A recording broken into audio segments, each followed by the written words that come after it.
अस्सलाम वालेकुम नाज़रीन, आप देख रहे हैं नदीम ज़ादी ऑफिशियल। और आज का जो टॉपिक है वो बड़ा इम्पॉर्टेंट है। जैसा कि आप जानते हैं कि पहले मैट्रिक के रिज़ल्ट अनाउंस हुए और उसके बाद ये नाइन्थ के रिज़ल्ट अनाउंस हुए। नाइन्थ का जो रिज़ल्ट है वो मेरा ख्याल है वो समझ से बाहर है। तकरीबन 3 लाख से ज़्यादा जो बच्चे थे उन्होंने अपना एग्ज़ाम दिए और उनमें से सिर्फ 1 लाख समथिंग कुछ बच्चे जो हैं वो ये अपना एग्ज़ाम क्लियर कर सके हैं।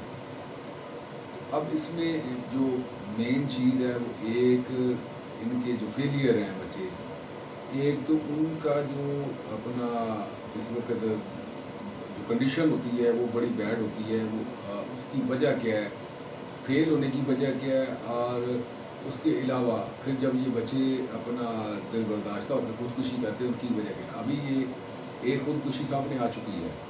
ये चूँकि अमर सद्दू का आई थिंक इलाका है, वहाँ की एक बच्ची है 16 साल मनाहिल, उसकी मेरा ख्याल है कुछ 4 पेपर्स पे कम पार थी।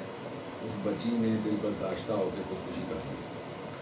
तो बात ये है कि ये सारी चीज़ों का ज़िम्मेदार कौन है। ये मेरी हम्बल रिक्वेस्ट है कि कोई चीज़ अगर कोई जिसका फ़ायदा हो, सदका जारिया ही होता है, तो ये इसको ज़्यादा से ज़्यादा आगे पहुंचाना भी हमारी ज़िम्मेदारी है। और इसको समझना, मेन जो असल इम्पॉर्टेंट बात है वो समझना कि इसमें मेन किरदार किसका है, ज़िम्मेदार कौन है। वो मैं आपको चीज़ें बताता हूँ। उसमें एक चीज़ जो है कि एक तो बच्चों को अपनी मर्ज़ी मुसल्लत मत करें। एक बच्चा अगर साइंस नहीं पढ़ सकता तो आप उसको ज़बरदस्ती जब वो मेडिकल करवाएंगे तो खुदा के बंदों वो मेडिकल नहीं करेगा। माँ बाप ने बच्चों के हाथ में मोबाइल पकड़ा के तो उनको कॉलेज या स्कूल जो पढ़ते हैं, स्कूल बच्चे जो 9th के पेपर दिए थे, स्कूल पढ़ते हैं या अकेडमी पढ़ते हैं, तो उनको उनके हाल पे छोड़ा हुआ है। और भाई चेक एंड बैलेंस कौन रखेगा। पहले पेरेंट्स चेक एंड बैलेंस रखते थे, अपने बच्चों से गपशप करते थे, उनसे एजुकेशन के वाले से पूछते थे, उनको कुछ बताते थे।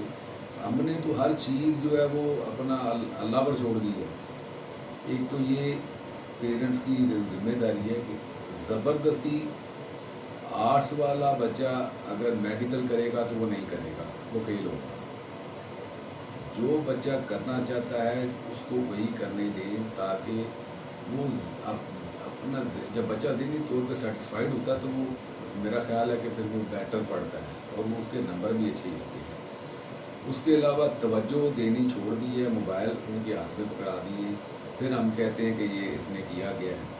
तो अपनी जान बचाने के लिए तो हमने उनको सहूलतें दी हुई हैं, तो कम से कम अपनी ज़िम्मेदारी को हमें समझना चाहिए। ये मेरा एक मैसेज भी है कि आगे तक जितना भी हो सकता है इसको फैलाएँ, सदका जारिया ही समझ के कि पेरेंट्स अपनी ज़िम्मेदारी को समझें कि जब बच्चा फेल होगा तो फिर वो खुदकुशी करेगा या कोई उसका, क्योंकि एज ऐसी होती है कि वो बच्चा बहुत ज़्यादा जज्बाती होता है। तो जब वो फेल होता है तो वो फिर ताने या बातें वो बर्दाश्त नहीं कर सकता। तो खुदारा वालिदैन अपनी ज़िम्मेदारी को समझें, एक तो उन पर तवज्जो दें, दूसरा उनको उनकी मर्ज़ी के मुताबिक पढ़ें, अपनी मर्ज़ी हर दिन मुसल्लत मत करें। इसी से आपके बच्चे कामयाब होंगे और खुदकुशियाँ भी नहीं होंगी और रिज़ल्ट भी अच्छा आएगा। अगले प्रोग्राम तक इजाज़त दीजिए।